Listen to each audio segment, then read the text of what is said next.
Hey guys, it's Tiny Tom Logan back with another video for you, and today we're going to be taking a look at the HyperX Cloud Pro gaming headset.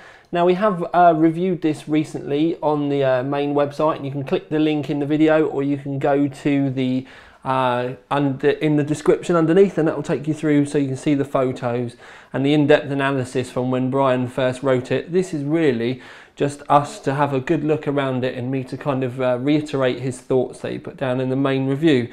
Now we have a look. Thanks to the wonderful focus, we can see memory foam ear pads, 53mm drivers, pure hi-fi. That's because of 53mm drivers. Designed in Sweden. There's HyperX Performance. I mean, Kingston don't go putting their name, or HyperX don't go putting their name to just anything.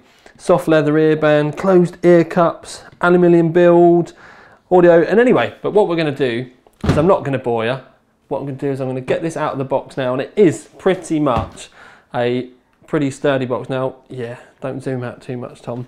I know you're all going to be saying now, but Tom, we don't want to see you take it out of the box, but it's actually a really well put together, multi-layered box, and it just goes to show the quality. I mean, the box generally says a lot about a product, and considering this is just a set of headphones, we've not necessarily just got a normal plain box. I mean, a lot of the time you should end up with like just plastic, kind of vacuum packed plastic inside, like a blister pack.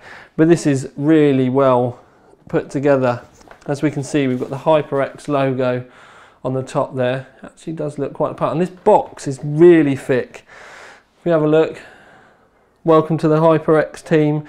You are now on your way to the ultimate gaming experience. I know a lot of people may say it's a bit fluff, but it all adds to the experience of getting a new set of cans like this. And you know, £90 is a lot of money for all of us. So, you know, to this type of thing, it can just add to the experience, and you know, whether you're getting your money's worth from them. Got a bit of tissue paper. Now we've got a layer of foam, and you get exposed to the rest of it. Now I will admit, I've not opened this at all yet, so I'm going to work through it with you. I'm not just going to rip it apart. Now, that was, and we've got all the bits and bobs. So what have we got here? We've got a nice bag, look, and you can see it's all aerated. I need to remember, I'm stood on the other side of the screen, but it's all aerated, so you can put your cans in there and it'll keep them all nice and fresh. Cables wise, we'll bust them open. We've got a two 3.5mm extenders. So you obviously got your green and your pink, so you've got your microphone and your headphone. And if we open this one, I believe this is a mobile phone adapter, so that you can plug it into your smart devices or your dumb devices, but it's a 4-pin, 4-prong. Come on, focus. Ta-da! Come on, come on, come on. It will get there. It's because of the thing in the background. But anyway, it's 4-pin on the end, so that's for your smart devices. If we open this one, this is your audio control box, because it does have passive noise cancellation as well. I was going to rip that plastic off, but we'll be here all day. So we've got your adapters there. And then we've got a volume control, and then you've essentially got your what would plug into your PC, but you can also use the extenders on either side. It doesn't really matter which ones you want to do. So we've got that. Then we have another one. This is the main set of cables.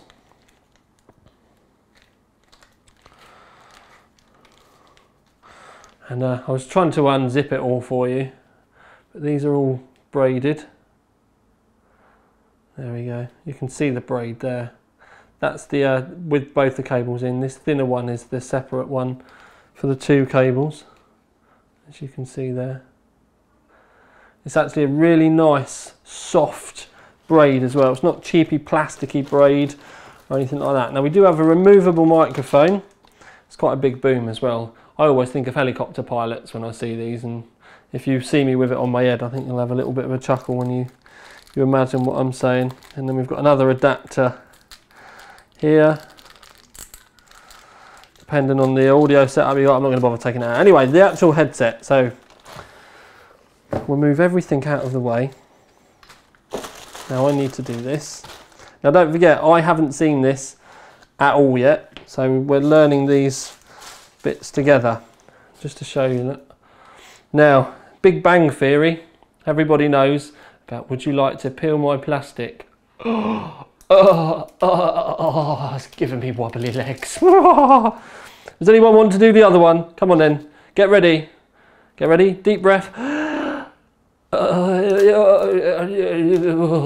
Yeah. Right. So, as you can see, we've got the aluminium band there, and it's a nice brushed aluminium, quite a coarse brush as well. It's anodised as well. We've got more Ali on the side, albeit very thin. Now we do have leather all the way around the top. You can see the red stitching and then the HyperX logo, quite understated HyperX logo. I'm surprised that's not red, but anyway, we've got a little bit of red stitching around there. Leather band. We do have leather cups as well. Now the leather cups do have memory foam in them, but we do also have a set of replaceable foam ones, should you want as well. So you know, if you're not a fan of the leather feel against the side of your head, maybe you've got bald head and you don't want it, you can switch these ones out really easy. Now we can see the adaptation. There's no fold or anything like that, so you know, to put them away, but these are quite pliable, so they'll sit on your head quite nicely. And yeah, there we go. Now they're 53mm drivers inside here, and they say they're capable of hi-fi, but they're hi-fi quality. And if you go and have a look at the review that Brian wrote, because Brian's our peripheral and headset and stuff guy, and we generally tend to send them to the same person so that they get a wider experience that they can pass their thoughts on. And it's been a while since I've seen an audio product get all 10s from Brian. He really liked them as far as gaming was concerned.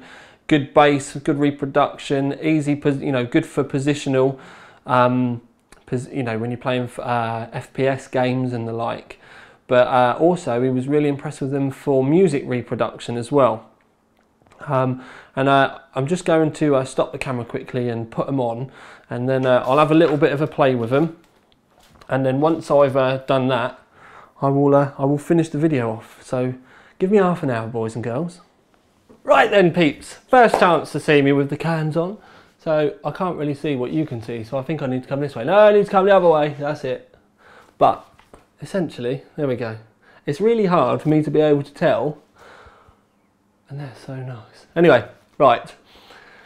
This is what I meant. I spent the last half an hour talking to people on Skype thinking I was a helicopter pilot. Yes. 2234. Yes, coming in for landing. Anyway, I'm really a difficult customer when it comes to headsets. And I do mean a very difficult customer. You're probably wondering what this is by the side of me. Well, the Rockets. I think I've pulled the thing out. Yeah, I have pulled the thing out. Oh, there we go. My Rockets are what I use by the side of my desk. There's some studio monitors. So I sit beside some proper crystal quality speakers on a daily basis. Now to test the headphones, but also what I drive the speakers with, is the Asus Essence STX 7.1, although I don't use the 7.1 side of it, but it's the STX2, it's the latest Asus Sonar. So as far as I'm concerned, as far as internal PC, like dedicated PC sound cards are concerned, doesn't really get much better than that at the moment. And that's what I've been using to feed these. So I've fed them with the probably the clearest signal that they're going to get. Now I spent, you know, about an hour mixing around with the different music that I do. I do a lot of audio streaming through things like DIFM and stuff. And then 1.fm for trance and rock as well. So I listen to quite a range of stuff. But then what I also did is on the graphics card test rig, I've just been preparing for a review that's going to be going live next week, graphics card, and I did all the game testing with these as well. Now the reason why I generally don't wear headphones, and it's also why I don't review a lot of them, is like I said, I'm really picky about audio. Now I'm not going to beat around the bush. You can read Brian's review. They're not kind of audiophile level cans, but by audiophile level I mean me being the most infinite picky so-and-so in the world, and you would never get me to say that they were amazing for 90 quid, or at least it wouldn't be something that I would personally buy. But for all of those of you out there that love your gaming, which is the most important thing when we're talking about stuff like this, it's also why I send these type of things to Brian, because Brian's all about the games. They are Very comfortable that you can wear for long periods of time. I normally get headaches within about 20 minutes, 30 minutes of having something like this on, which is why I always have a desk microphone, even for Skype. And yet I've had these on probably all afternoon, although I have had the air conditioner on because I do get quite hot, and I'm getting a bit warm in here now with all the studio lights and everything on. They've done a really good job. I don't feel uncomfortable with them on at all. Once I'd kind of settled in and, you know, got away from the fact that I'm not used to having them on, they were very, very comfortable. And the audio is actually very, very good, especially when we're talking about the fact that these are £90. Now, obviously they're not cheap headsets, but at the same time, as far as, you know, a really good audio quality is concerned, they're not particularly expensive either. So they can't even fall in the middle ground. The bass is good because of the 53mm driver, although even though it's a closed back, they do still feel airy, but there's a lot of mid-range, and the highs are particularly crisp as well. The audio reproduction is brilliant. Something that I did notice when I was playing, especially one of the games that I have to use on a regular basis or whenever we do graphics cards, is BF4. And there was times when, you know, like people were running on the other side of a tank and I could hear them going around and stuff. So the actual positional qualities of them for gaming is great as well. Something that I did forget to kind of say about when I was doing the video was the microphone's detachable. I obviously showed it to you separately, but I didn't show you it on. And it's just that there's a little clip just round here and it just clips in. So you can put it in and take it off. It's also pretty easily to adjust it. You've got the nice foam around the outside, which will actually help stop pops when you're talking.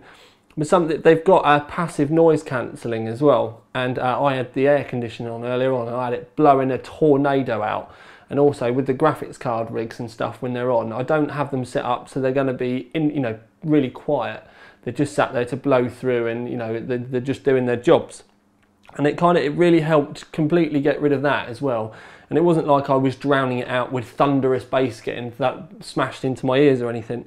So all in all, the audio quality for 90 quid is, I don't think you could particularly ask for much more. So I can certainly understand why Brian gave these a 10 across the board. The changeable ear cups are nice. I actually quite liked the leather ones. I did try the foam ones, but I actually think these, you know, it's all good. And they are surprisingly light as well, so not big and heavy. It's not going to feel like you've got a vice around your head. They've got good cabling.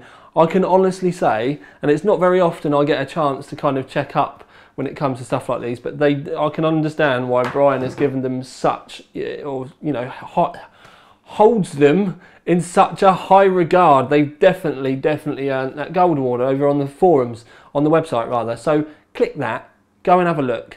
Also, in the comments, let me know what you think. I know there's going to be a lot of people talking about QPad, and that's fair enough. But yes, there we go. The Kingston HyperX, or rather I should say HyperX, because they don't like me saying Kingston about this much lately. So yeah, the HyperX Cloud headset, I really liked them, to the point where it's kind of getting to the point now. I've got a couple of headphones here. I think I might have to start using them a little bit more often. But anyway, this is and has been Tiny Tom Logan, and this is me out.